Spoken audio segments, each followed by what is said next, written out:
자, 지난 시간에 전기전자공학과 기계공학의 정의에 관해서 말씀드렸는데, 요즘 시대는 하나만 알면 안 됩니다. 전기전자공학 하시는 분도 기계공학을 공부해야 되고, 기계공학을 하시는 분도 전기전자공학을 공부해야 됩니다. 그래서 제가 이와 같은 이야기를 드렸습니다. 자, 다음 계속하겠습니다. 자, 이 전기자기에는 전자를 안 보고 갈 수 없습니다. 전자에 관해서 한번 잠깐 생각해보는 시간을 갖겠습니다. 실제로 그러니까 전기자기학 또는 전기공학이나 전자공학에서 전자를 다루지 않아요. 전자가 그 이동을 하거나 움직여서 나타나는 현상을 다루는 것이 전자 자체는 다루지 않습니다. 전자 자체는 물리학에서 다룹니다. 그런 차이가 있지만 잠시 보고 있습니다. 전자란 무엇인가? 첫 번째가 파동입니다. 자, 전자를 세는데 한 개, 두 개 세는 것은 편의상 그렇게 하는 것이지 그렇게 전자가 나타나지 않아요. 파동이다. 이 얘기를 한번 듣습니다. 투수가 있어요. 야구 투수가 포수 밑을 향해서 공을 던집니다. 그래 투수와 포수 사이에 판자를 하나 넣고 구멍을 두 개를 뚫어요. 공이 통과할 수 있게 그 구멍을 두 개를 뚫습니다. 그래서 투수가 그 판자에 있는 구멍을 통해서 포수 밑에 가도록 공을 던졌어요. 공을 딱 던지니까 야구 공이 포수 밑에 딱 잡혔어요. 그럼 우리가 어떻게 생각하느냐? 그 투수가 던진 공은 두 개의 구멍 중에 하나를 통과해서 포수 밑까지 간 겁니다. 갔어요. 확실합니다. 그런데 이번에는 우리가 바람을 보내는 거예요. 이쪽에서 바람을 보내서 포수까지 바람이 갔어요. 그러면 바람이 저 두 구멍 중에 어느 쪽을 통과한 겁니까? 그 묻는 게 이상한 거지. 바람이 두 개 다 통과하지 어떻게 어느 한쪽만 통과할 수 있습니까? 이번에는 물을 보냅니다. 파도를 보낸다고 생각합니다. 그래서 포수 밑까지 물이 갔어요. 그 물이 저 두 개의 구멍 중에 어느 쪽을 통과합니까? 이것도 어느 쪽을 통과한다는 게 말이 안 됩니다. 물이 두 개 다 통과하는 것이지 한쪽을 막지 않느나 구멍이 두 개 열리면 두 개 다 가는 것이지. 전자도 마찬가지입니다. 이쪽에서 전자총을 쏘는 거예요. 저쪽을 향해서 전자총을 쏘면은 전자가 구멍 두 개를 통과하는 거예요. 아니 어떻게 하나가 두 개를 통과합니까? 한 개가 아닙니다. 전자는 구름과 같은 거예요. 구름과 같은 게. 그러니까 전자는 양쪽 구멍을 통과해서 저쪽에 가는 겁니다.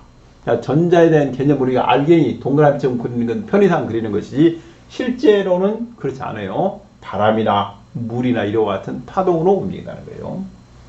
그러다 보니까 어떤 문제가 있습니까? 반지름을 정하기가 어려워요. 이게 알갱이가 아니기 때문에 어디까지가 반지름이라고 할 것인가 정의가 어렵다. 전자와 가장 비슷한 것을 자연계에서 찾아봐라. 거시세계에서 우리가 볼 수 있는 저는 회오리바람과 비슷하다고 합니다. 회오리바람이 돌아가고 있어요. 그렇게 전자는 작은 규모로. 그 다음에 전자는 더 이상 잘리지 않아요. 양성자나 중성자는 내부의 구조가 있습니다. 콕 이런 거 들어있는데 전자는 내부 구조가 없어요. 그 자체가 마지막 입자예요. 기본 입자라 이렇게 합니다. 기본 입자다. 그 다음에 전자는 양전자가 있습니다. 이 전자는 마이너스 전하를 가지고 있는데 플러스 전하 똑같은데 전하를 플러스만 가진 포지트론이라는 게 있어요. 양전자가 전자다. 페어로. 그 다음에 전기공학에서는 전자를 운반자로 사용합니다. 전자 캐리어인 전자를 운반을 사용한 전자하고 마찬가지예요. 발열에 의한 에너지 소모를 피할 수 없다. 그렇습니다. 아무리 쿨링을 잘해도 발열이 됩니다. 쿨링을 안 할 수가 없어요.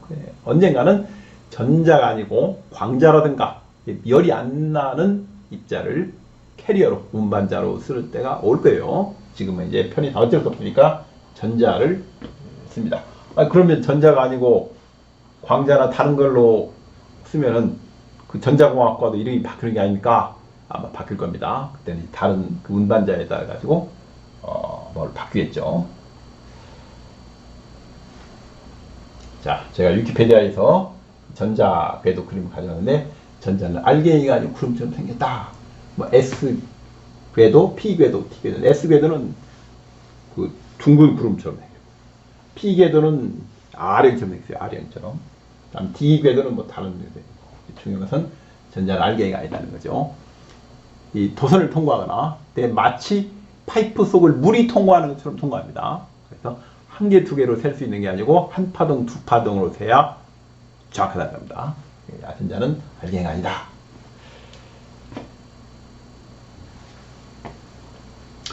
전자 물리량 중에서 몇 가지 보고가 있습니다. 이게 반드시 알아야 되는 것도 있고 그냥 참고사항으로 알아야 될 것도 있습니다. 전자는 전하량과 질량을 갖는다. 당연한 얘기입니다. 전자의 전하량 우리가 마이너스 2로 정의했어요. 마이너스 2. 이 값이 얼마냐면 1.6 곱하기 10의 마이너스 10분 쿨롱입니다. 저건 암기해야 됩니다. 1.6 곱하기 10의 마이너스 10분 쿨롱이다. 암기해야 돼요. 전하량과 질량을 갖는다. 1.6은 몰라도 10의 마이너스 19승 이걸 알아야 됩니다. 뒤에 지수는 다르게 1.6은 10의 10 마이너스 19승 쿨롱을 한다. 그 다음에 질량도 가져요. 전자의 질량 값이 얼마냐? 그걸 외울 필요 없습니다. 뭐라 어떻게 하냐면 중성자와 양성자의 약 2000분의 1이다. 이렇게 하면 됩니다. 전자의 질량은 중성자나 양성자의 약 2000분의 1이다. 그런데 중성자와 양성자는 어느 쪽이 무겁습니까? 중성자 약간 무거워요. 중성자와 양성자는 이제 2000배니까 정확히 2000 아니 2000이 좀 안 됩니다. 그럼 엄청나게 커요. 그럼 중성자와 양성자가 얼마나 차이 납니까? 대략 전자 하나 정도 차이 납니다. 그래서 양성자 질량에다가 전자 질량을 더하면 근사적으로 중성자 질량이 돼요. 대충 그렇습니다. 정확하지 않지만 중성자가 양성자보다 약간 무겁습니다. 전자 정도 무거워요. 크기는 좋아집니다. 그 다음에 이제 입자를 구분하는 방법 중에 페르미온과 보존으로 구분을 해요. 이제 여기 전기자기약 범위는 아닙니다. 각운동량, 양자수, 스핀 양자수라는 걸 가지고 페르미온이나 보존이나 전자는 페르미온인데 반정 스핀을 가져요. 아니, 정수는 뭐고 반정수는 뭡니까? 1, 2, 3, 4, 5, 6, 마이너스 1, 마이너스 2, 마이너스 3, 마이너스 4 이런 걸 왜 정수라고 하고 반정수라는 것은 2분의 1, 2분의 3, 2분의 5, 2분의 7, 2분의 9, 마이너스 1, 마이너스 2분의 3, 마이너스 2분의 5, 마이너스 2분의 7 이런 것들 우리가 반정수라고 합니다. 그래서 정수 스핀을 갖는 걸 보존, 반정 스핀을 가진 건 페르미온이라고 하는데 전자는 이제 반정 스핀을 갖는 페르미온이다. 몰라도 됩니다. 그렇게 뭐 여기 전기자기에서는 해당을 그렇다 아니. 그다음에 자기 모멘트를 갖는다. 전자 제가 써봤습니다. 자, 이제 파동 특성인데 이것은 전기공학에만 해당되는 게 아니고 모든 학문에 다 해당되는 거기 때문에 기본적인 걸 알겠습니다. 파동은 어떤 특성이냐? 파장에다 주파수를 곱하면은 파장은 보통 남다로 씁니다. 왜 파장을 남다로 씁니까? 뭐 남다 아니라도 돼요. 이제 관습으로 웨이브랭스를 남다로 씁니다. 그 다음에 주파수는 프리퀀시 보통 F로 써요. 파장에다 주파수를 곱하면 속력이 돼요. 파동의 속력. 이게 기본 특성이에요. 파동의 모든 파동이 다 다릅니다. 같아요. 동일하다. 파장의 진동 곱하면 속력이다. 파장은 뭐고 진동수가 뭡니까? 이 그림을 가져왔어요. 파장이란 파의 크기를 얘기해요. 파의 키라고 합니다. 키. 이 사람이 키예요. 또 같아요. 그래서 이와 같이 파가 갈 때 한 사이클 그 다음 사이클까지 거리예요. 여기서까지 또는 여기서까지 또는 여기서 어떤 상관이 없습니다. 우리가 파장이다. 웨이브랭스다. 이렇게 얘기를 합니다. 그럼 주파수는 뭡니까? 주파수는 이런 겁니다. 시간 쪽에서 1초에 몇 번 진동을 하냐? 이런 거 1초에. 저주파는 파장이 길겠죠. 중간 주파는 고주파로 갈수록 파장이 짧아진다. 이거 가야 됩니다. 그래서 1초당 몇 번 진동을 하냐? 이게 이제 주파수예요. 주기의 역수라고 하고, 아무튼 두 개를 곱하면 속력이 됩니다. 파장과 진동수 속력이다. 속력이 대부분 일정합니다. 속력이 상수이기 때문에 파장과 진동수는 서로 반비례 관계가 있어요. 하나가 큰 하나가 작고 이런 관계가 있습니다. 파장이 길다는 얘기는 저주파라는 얘기 주파수가 작아요. 파장이 작다는 얘기는 F가 커요. 고주파라는 뜻입니다. 그래서 모든 파는 파장의 진동수를 곱하면 속력이 됩니다. 전자기파뿐만 아니고 모든 파동이 다 같다. 이렇게 보시면 됩니다. 자, 제가 샘플을 하나 가져왔는데 이게 뭡니까? CPU예요. 인텔 코어 i5 나왔습니다. 여기 보면은 클락스가 있어요. 3.3GHz 3.3GHz를 건다. 3.3GHz. 3.3GHz면은 파장이 얼마나 되느냐? 한번 계산해 보겠습니다. 클락스 3.0GHz면 CPU가 파장은 진동수분의 속력이에요. 전자기파 속력이 상속 광속입니다. 그래서 남다는 F분의 C를 계산해 보는 거예요. 광속이 3 곱하기 10의 8승입니다. 그 다음에 주파수가 3.3기가, 기가는 10의 9승이에요. 3.3 곱하기 10의 9승 딱 계산하면 얼마나 합니까?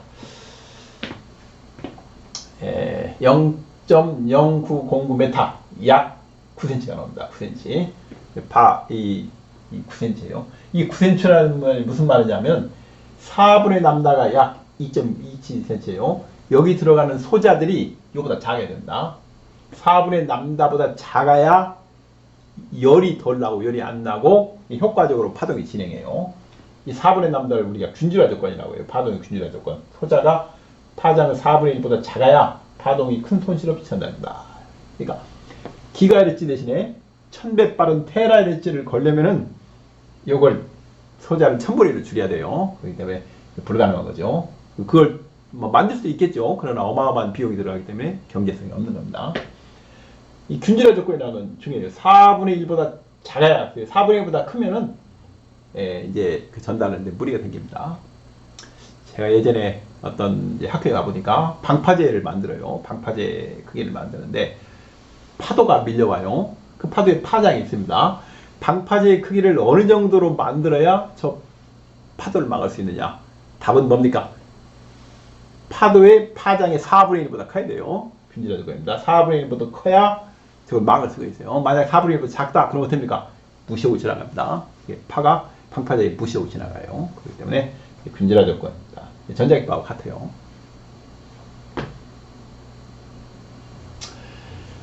예, 100MHz인 FM 방송의 파장이 얼마냐? 어떤 FM 방송이 있는데 100MHz다. 100MHz면 파장이 얼마 계산할 수 있어요.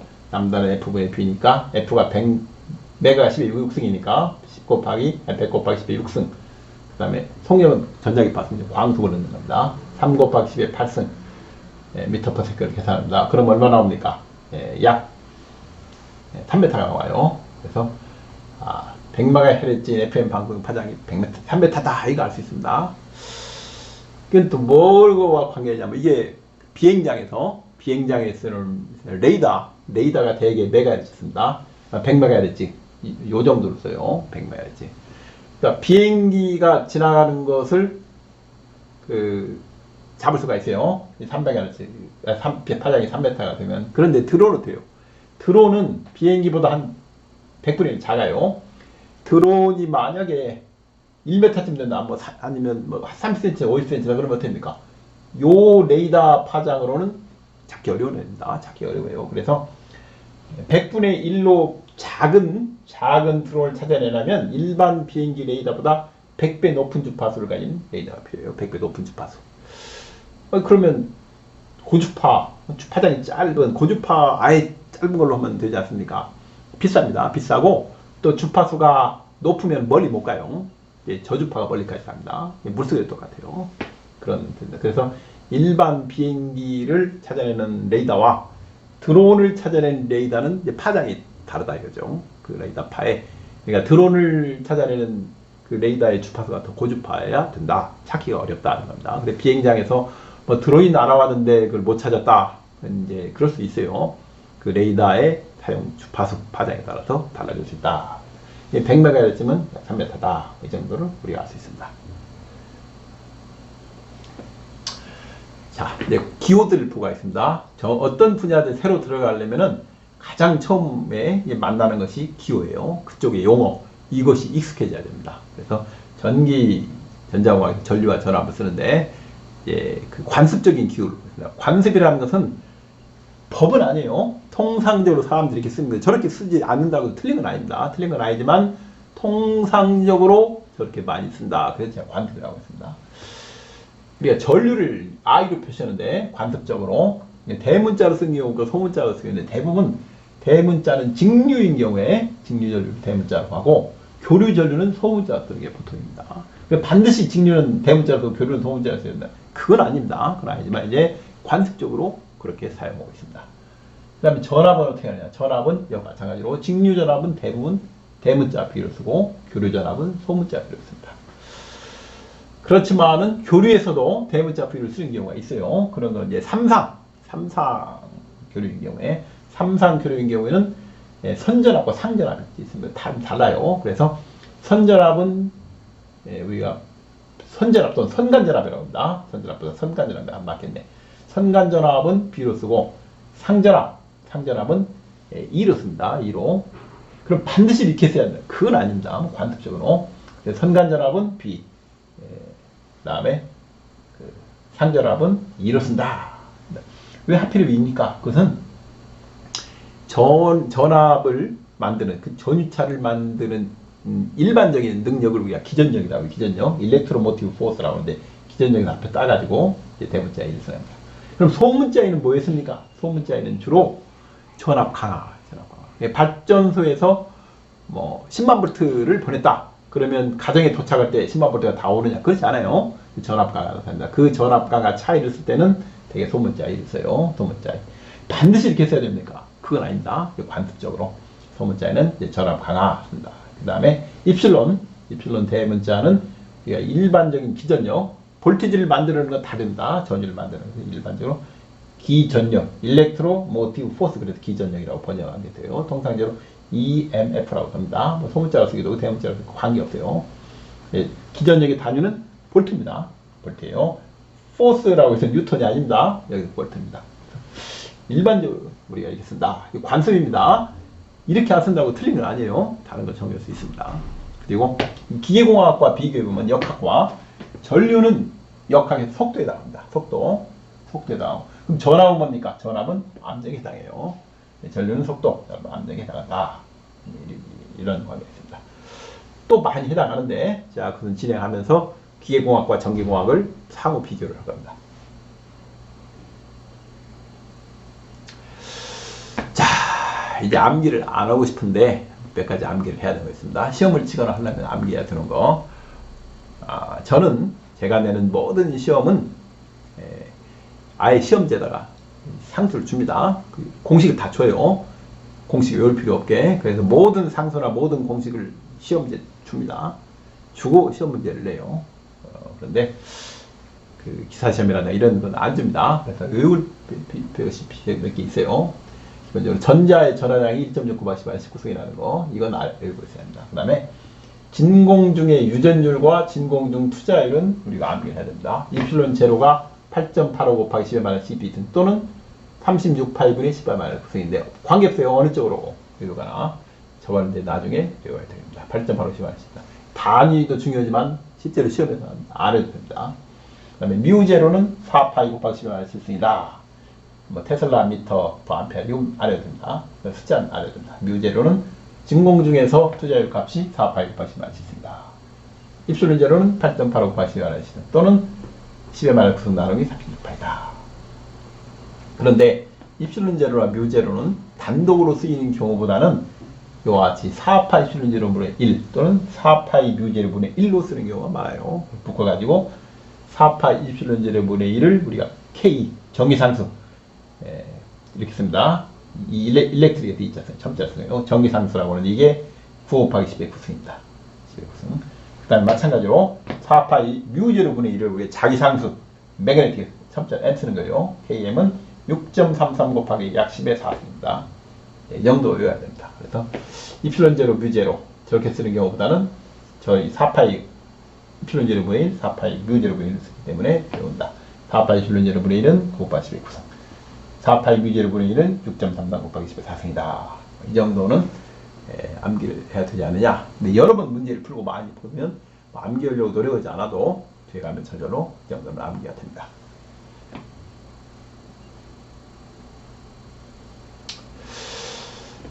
자, 잠깐 쉬었다 계속하도록 하겠습니다.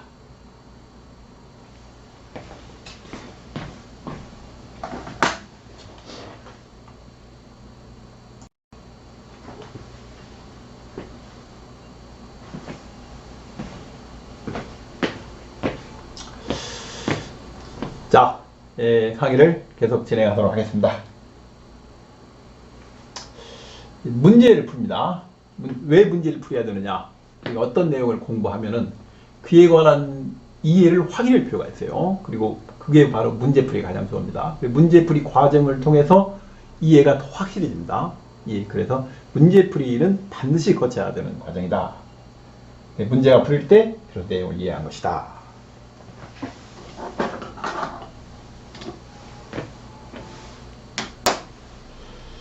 그러면 어떤 문제를 푸느냐?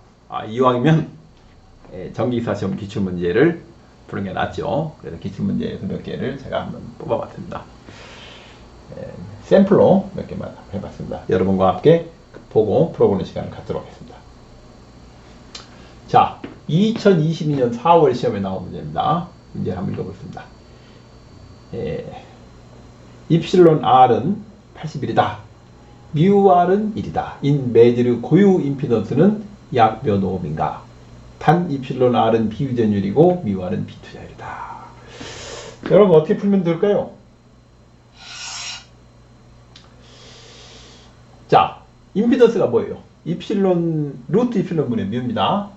그런데 상대 유전율, 그리고 비유전율과 상대 투자율, 비투자율로 표시를 할 수 있는 방법이 있어요. 그러니까 앞에서 나왔습니다.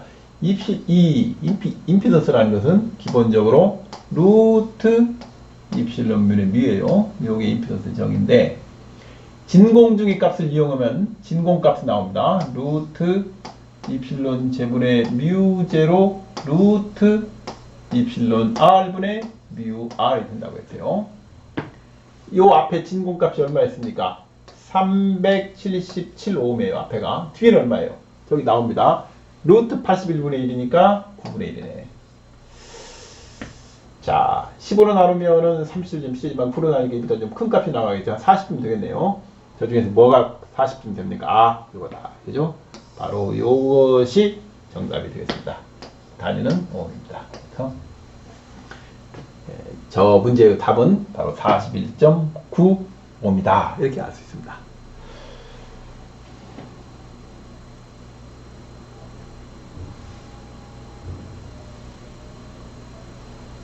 자, 다음 문제를 보겠습니다. 2021년 8월 문제네요. 정상 전류계에서 J는 전류밀도, 그 다음에 시그마는 도전율, 컨덕티비티입니다. 로는 고유저항, 이 고유저항이 레지스티비티예요. E는 전개해석일 때 오hm 법칙의 미분형은 뭐냐? 오hm 법칙이 뭐라고 했어요? 기본형이 바로 J는 시그마 A죠. 요게 바로 오hm 법칙 기본형입니다. 여기 들어있어요. J는 시그마 A.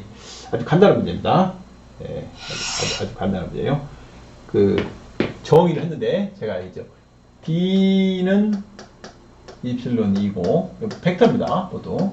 그 다음에 B는 뮤 H고 J는 시그마 E라고 했어요. 오음의 법칙이 뭐라고 했죠? 바로 이겁니다. 이게 바로 오음 법칙의 원형이에요. 기본형이고 D는 입실론 2를 공부하는 학문이 과학입니다. B는 뮤 H를 공부하는 학문이 자기학이고 J는 시그마 E를 공부하는 학문이 전기전자공학이에요. 오음의 법칙 여기 있습니다. 평생 동안 전기공학했다. 요 공부입니다. J는 시그마 E 공부했다. 그래서 1번이 답이 되겠습니다.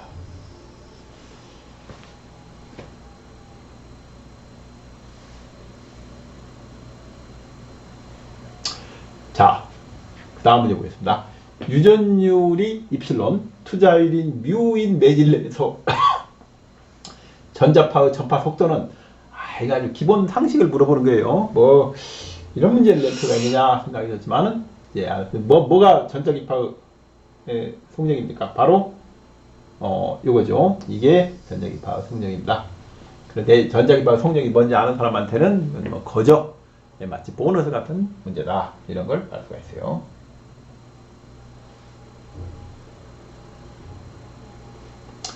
공기 중에서 전자기파 파장이 3m라면 그 주파수는 몇 메가헤르츠인가? 아까 설명할 때 그 대표적인 FM 주파수가 100MHz라고 했죠. FM 100MHz입니다. 왜 90이나 110이 아니고 100입니까? 계산하기 좋잖아요. 10이든 100이든 1000이든 이게 기본적입니다. 그래서 FM 대표 주파수는 100MHz입니다. 100MHz면 파장이 얼마였습니까? 3m예요. 이건 그 가장 기본적인 걸 물어본 겁니다. 공기 중에 전자기파가 3m라면 주파수는 FM 방송 주파수의 대표값이에요. 100MHz 3m가. 그래서 이것은 전기공학을 공부한 사람이면 누구를 알 수 있게 파장이 3m면은 100MHz 상식에 나온 겁니다. 가장 기본에 해당하는 것을 물어보고 있어요. 물론 어떻게 풉니까? 주파수는 F는 안 나오지?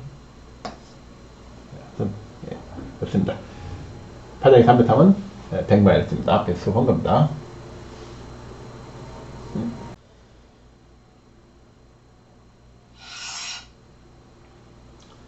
자, 우리가 다시 한번 확인해 보겠습니다. F의 남다를 곱하면 속력이에요. 정의자입하는 배경 속력이 광속입니다. 주파수로 봤어요. F를 물어보니까 남다분의 B예요. B가 광속이니까 3 곱하기 10의 8승, 그 다음에 3m입니다. 3. 자, 계산해요. 그러면 얼마입니까? 10의 8승이니까 100 곱하기 10의 6승. 이게 메가예요. 메가헤르츠니까 바로 100m 됩니다. 아니, 100메가헤르츠가 되겠습니다. 이게 이제 FM 방송 주파수의 상징적인 내용입니다.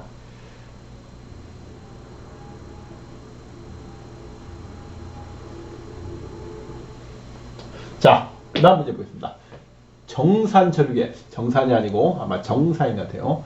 정상이라는 건 어떤 걸 뜻입니까? 시간에 따라 안 변하는 겁니다. 우리가 정상, 라 하면은, 우리가 정상 상태란,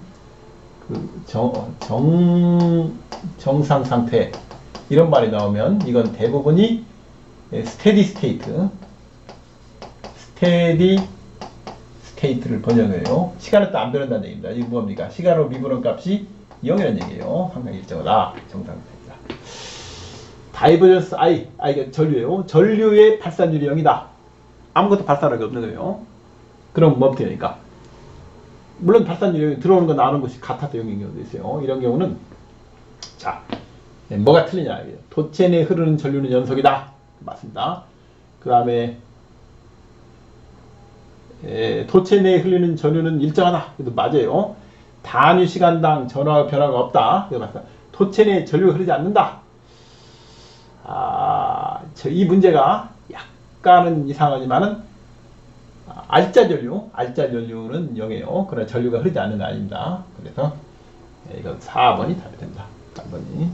앞으로 뭐가 나오냐면 이제 이 도체 내부의 전개가 나와요. 도체 내부에 전개가 알짜 전개가 0이 아니면 움직여요. 그래 정상 상태가 될 수 없습니다. 그래서 도체 내부의 알짜 전개는 항상 0인 게 나중에 이거와 비슷한 문제 나옵니다. 그래, 틀린 것을 찾아라. 도체 내에 흐르는 전류는 연속이다. 도체 내에 흐르는 전류는 일정하다. 전류가 흐르지 않는다. 이런 얘기는 아니다는 거죠. 평형 상태를 얘기하는 거기 때문에 여기서 틀리다 하면은 4번을 선택을 해야 된다.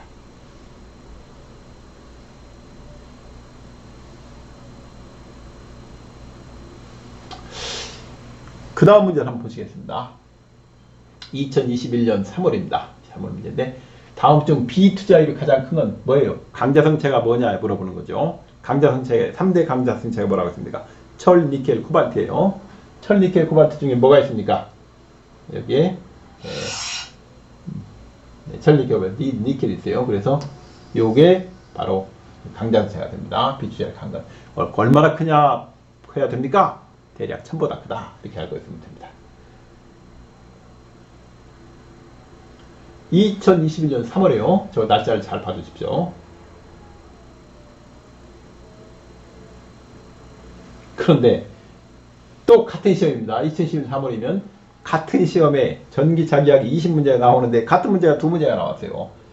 자, 다음 중에 강자성체가 아닌 것, 철니켈 코발트 아닌 거, 쿨이죠. 당연히 쿨인데 왜 20문제 내는데 같은 문제를 두 문제 내냐? 그것은 출제자가 다른 거예요. 두 사람의 출제자가 아마 의견 조율이 안 됐거나 뭔가 차후가 있었던 것 같아요. 같은 회에 같은 문제가 두 개나 나온다. 문제은행식으로 랜덤하게 추출하는 경우는 이렇게 나올 수 있지만은 그렇지 않고 이제 사람이 내는데 한 회에 같은 문제가 두 개 나온 것은 이제 제가 생각하는 뭔가 차후가 있었다. 이렇게 보고 있습니다. 우리가 알 수 있는 건 어떤 것입니까? 같은 문제가 계속 나올 수 있다는 거죠.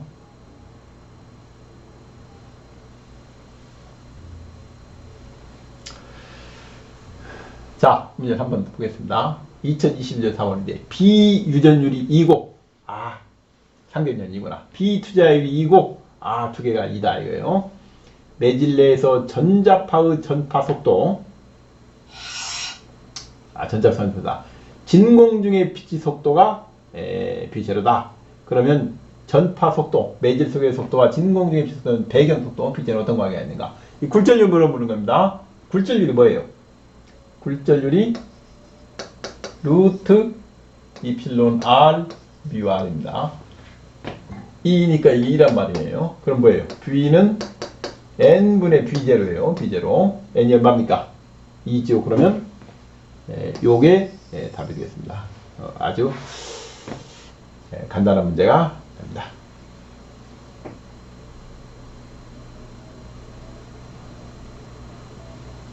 하나 더 보겠습니다. 그 1년 전에 나온 문제인데 같은 문제가 나왔어요. 비유전율이 3이고 비투자율이 3이다. 앞에는 비유전율이 2고 비투자율이 3이었는데 이건 이제 3, 3으로 바뀌었네. 매질에서 전자기파의 진행 속도는 얼마인가? 뭐 이런 문제를 내는지 모르겠습니다. 근데 이런 문제는 이제 2분의 1이 아니고 3분의 1입니다. 요게 답이 되겠죠. 그 다음에 다음에는 바꾸는 겁니다. 비유전율이 4, 비투자율이 4 또는 5, 5 뭐 어떻게 나오더라도 정의만 알면은 우리가 저런 것은 이제 간단히 답을 찾을 수 있습니다.